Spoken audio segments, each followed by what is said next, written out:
Minute അവരോട് സംസാരിക്കുകയാണെങ്കിൽ നമ്മൾ നെർവസ് ആണ്, നമ്മുടെ വോയിസ് ഡൗൺ ആണ്, നമുക്ക് ഭയമുണ്ട് എന്ന് കണ്ടു കഴിഞ്ഞാൽ അപ്പം ഇങ്ങനെ ഇവർ ഇത് ചെയ്ത് കഴിഞ്ഞപ്പോഴത്തേക്ക് എനിക്ക് സംശയം വന്നു. എടാ പലരുടെ പേരിൽ വന്നിട്ട് ഈ പൈസ ഒന്നിച്ച് ഗവൺമെന്റ് കിടക്കുമെന്ന് പറയുന്നത് അതെന്നാ ഉദ്ദേശമാണ്?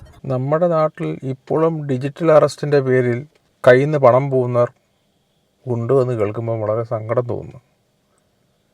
നമ്മുടെ പ്രധാനമന്ത്രിയും മറ്റ് കേന്ദ്രമന്ത്രിമാരും സംസ്ഥാന മന്ത്രിമാരൊക്കെ പറയുന്നുണ്ട് ഡിജിറ്റൽ അറസ്റ്റ് എന്ന് പറഞ്ഞ പരിപാടി ഇല്ല. അതെങ്ങനെയാണ് ഡിജിറ്റലി നമുക്ക് അറസ്റ്റ് ചെയ്യാൻ സാധിക്കുന്നത്? നമുക്കെതിരെ ഒരു കുറ്റപത്രം ഉണ്ടെന്നുണ്ടെങ്കിൽ നമ്മളത് ബോധ്യപ്പെടുത്തണ്ടേ? ഇനി നമ്മളെ അറസ്റ്റ് ചെയ്ത് മജിസ്ട്രേറ്റിന് മുമ്പിൽ ഹാജരാക്കണ്ടേ?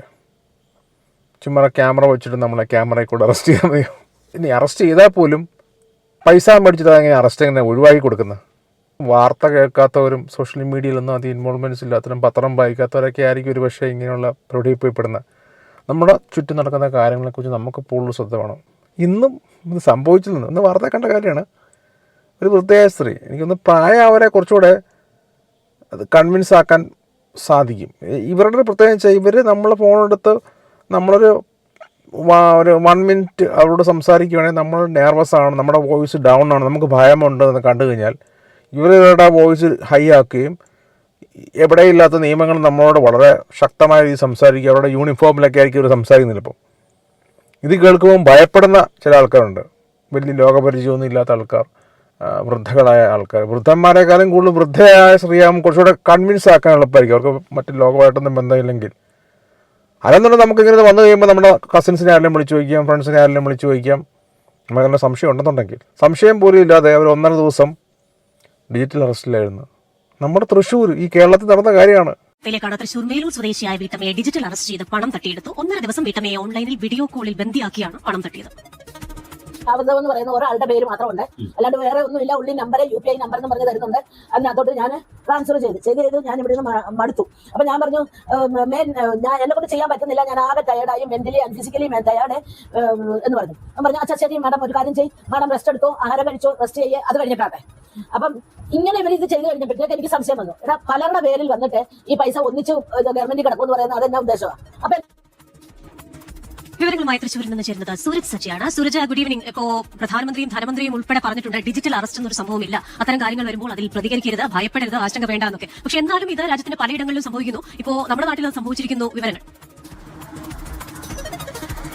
കൃഷിനായി ഫോൺ ചെയ്യുമ്പോഴടക്കം ഇത്തരത്തിലുള്ള ബോധവൽക്കരണ സന്ദേശങ്ങളുണ്ട്. പക്ഷേ അതൊന്നും വിലപ്പോയില്ല ഈ ചാലക്കുടിയിലെ കാര്യത്തിൽ എന്നുള്ളതാണ്. മേലൂർ സ്വദേശി ട്രീസയാണ് 1.5 ദിവസം ഇത്തരത്തിൽ ഈ വെർച്വൽ അറസ്റ്റിൽപ്പെട്ട വീട്ടിൽ കഴിയേണ്ടി വന്നത്. അതായത് ഈ വീഡിയോ കോളിൽ പോലീസ് യൂണിഫോം ധരിച്ച ഒരാളെത്തുന്നു, ഈ വീടിന് മുറുക്കി പുറത്തേക്ക് ഇറങ്ങരുത് എന്നുള്ളതാണ് ഇവരോട് ആവശ്യപ്പെട്ടത്. ഇവരുടെ സിമ്മിന്റെ ഡ്യൂപ്ലിക്കേറ്റ് സന്ദീപ് എന്ന് പറയുന്ന ഒരാൾ കൈവശപ്പെടുത്തുകയും അത് ദേശവിരുദ്ധ പ്രവർത്തനങ്ങൾക്ക് ഉപയോഗിച്ചുവെന്നും അതിന്റെ പേരിൽ വെർച്വൽ അറസ്റ്റ് ചെയ്യുകയാണ് എന്നുള്ളതാണ് ആവശ്യപ്പെട്ടത്. അങ്ങനെ 1.5 ദിവസം വീട്ടമ്മ ഈ മുറിക്കുള്ളിൽ കഴിയുന്നു. അതിനിടയിൽ ഇവരുടെ കൈവശമുള്ള പണം ഇവർ നൽകിയ അക്കൗണ്ടിലേക്ക് ട്രാൻസ്ഫർ ചെയ്യാൻ ആവശ്യപ്പെടുന്നു. പക്ഷേ ഇവർക്ക് ഓൺലൈനായി പണം ട്രാൻസ്ഫർ ചെയ്യാൻ അറിയില്ല എന്ന് പറഞ്ഞപ്പോൾ ഒരു അക്കൗണ്ട് നമ്പർ നൽകിയ ശേഷം ഈ ബാങ്കിൽ നിന്ന് ഈ പണം നിക്ഷേപിക്കാൻ ആവശ്യപ്പെട്ടു. അങ്ങനെ ഈ ചെക്കിൽ ഈ 2 ലക്ഷത്തിലധികം രൂപയുടെ ഒരു ചെക്ക് ഇവർ എഴുതിയ ശേഷം ആ ബാങ്കിൽ കൊണ്ടുപോയി അത് മാറാൻ ശ്രമിക്കുന്നു. പക്ഷേ അത്രയും തുക ഇവർക്ക് ട്രാൻസ്ഫർ ചെയ്യുന്നതിനുള്ള ലിമിറ്റ് ഉണ്ടായിരുന്നില്ല. തുടർന്ന് ഇവർ വീട്ടിലേക്ക് മടങ്ങിയെത്തുന്നു. ഈ വെർച്വൽ അറസ്റ്റ് നടത്തിയ ആളോട് ഇത് ട്രാൻസ്ഫർ ചെയ്യാൻ പറ്റില്ല എന്നറിയിച്ചപ്പോൾ ഗൂഗിൾ പേ വഴി പല ചെറിയ തുകകളായി ട്രാൻസ്ഫർ ചെയ്യാൻ ആവശ്യപ്പെടുകയായിരുന്നു. അങ്ങനെ ചെറിയ തുകകളായി 40,000 രൂപ ട്രാൻസ്ഫർ ചെയ്യുന്നു. ആ സമയത്ത് ഇവർക്ക് തീർത്തും സംശയം തോന്നി, ഇത് ഒരു തട്ടിപ്പാകാം, അത് പല നമ്പറിലേക്ക് ഇത് ട്രാൻസ്ഫർ ചെയ്യിക്കുന്നു, അത് സംശയമായി ഇവർ കണക്കാക്കുന്നു. അതായത് സർക്കാരിലേക്ക് ഈ പണം കൈമാറ്റം ചെയ്യുന്നു എന്ന് പറഞ്ഞുകൊണ്ടായിരുന്നു ഈ പണം ട്രാൻസ്ഫർ ചെയ്തത്. അതുകൊണ്ട് തന്നെ അവർക്ക് സംശയം തോന്നുകയും സമീപത്തെ വ്യക്തിയുടെ കാര്യം പറയുകയും ചെയ്തതോടുകൂടിയാണ് ഈ വെർച്വൽ അറസ്റ്റാണ്, ഇതൊരു തട്ടിപ്പാണ് എന്നുള്ള ഇവർ മനസ്സിലാക്കുന്നത്. എന്തായാലും ഈ സംഭവവുമായി ബന്ധപ്പെട്ടുകൊണ്ട് സൈബർ പോലീസിനടക്കം റീസ പരാതി നൽകുകയും ചെയ്തിട്ടുണ്ട്. കൃഷ്ണ,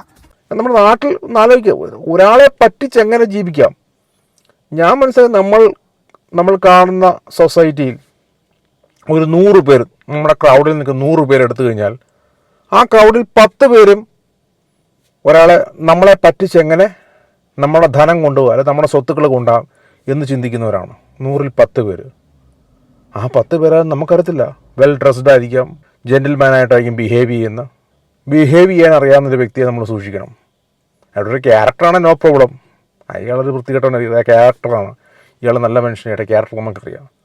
പക്ഷേ വൃത്തികെട്ടവൻ നല്ലവൻ്റെ ബിഹേവിയർ ആണെന്നുണ്ടെങ്കിൽ നമ്മൾ പെട്ടുപോകും. നല്ല രീതിയിൽ പെർഫെക്റ്റ് ബിഹേവ് ചെയ്യുന്ന ആളാണെന്നുണ്ടെങ്കിൽ ഈസ് എ ഗുഡ് ആക്ടർ. അയാളുടെ മുമ്പിൽ നമ്മൾ പെടും. അവരെ അളന്നെടുക്കാൻ നമുക്ക് പ്രയാസമാണ്. അപ്പോൾ സൂക്ഷിക്കുക. ഫോണിൽ കൂടെയും വീഡിയോ കോളിൽ കൂടെയൊക്കെ വിളിച്ച് നമ്മളെ അറസ്റ്റ് ചെയ്യുന്നു, നമുക്ക് ഇങ്ങനെ വെറുതെയാണ്. ആർക്കും നമ്മളെ ഒന്നും ചെയ്യാൻ പറ്റില്ല. ലോകത്ത് എവിടെയോ ഡിജിറ്റൽ അറസ്റ്റ് ഇല്ല താനും. അത് തന്നെ ഓർത്തുകൊള്ളുക. ധൈര്യമായിട്ടിരിക്കുക, വെറുതെ പാനിക്കുക. ഇനി നമുക്ക് അങ്ങനെ ടെൻഷൻ തോന്നിക്കഴിഞ്ഞാൽ നമ്മുടെ പോലീസ്, അല്ലെങ്കിൽ നമ്മുടെ MLA, നാട്ടിലെ MLA, പൊളിറ്റീഷ്യനൊക്കെ ഉണ്ട്, അല്ലെങ്കിൽ നമ്മുടെ ഫാമിലി മെമ്പേഴ്സ്, അവരോടൊക്കെ നമ്മൾ ഡിസ്കസ് ചെയ്യുക. അപ്പം നമുക്ക് നമ്മുടെ ടെൻഷൻ റിലീസ്ഡ് ആവും, നമ്മൾ കാമാവും. പിന്നെയും പറയുന്നു, ഇങ്ങനെ ഡിജിറ്റലി അല്ലെങ്കിൽ കോളിൽ കൂടെ വിളിച്ച് ഫോണിൽ കൂടെ വിളിച്ച് നമ്മളെ അറസ്റ്റ് ചെയ്യാൻ നമ്മളെ പേടിപ്പിക്കുന്നതൊക്കെ വെറുതെയാണ്. വീഡിയോ ഇഷ്ടപ്പെട്ടെങ്കിൽ ലൈക്ക് ചെയ്യുക, ഷെയർ ചെയ്യുക, സബ്സ്ക്രൈബ് ചെയ്യുക. Okay, bye, take care.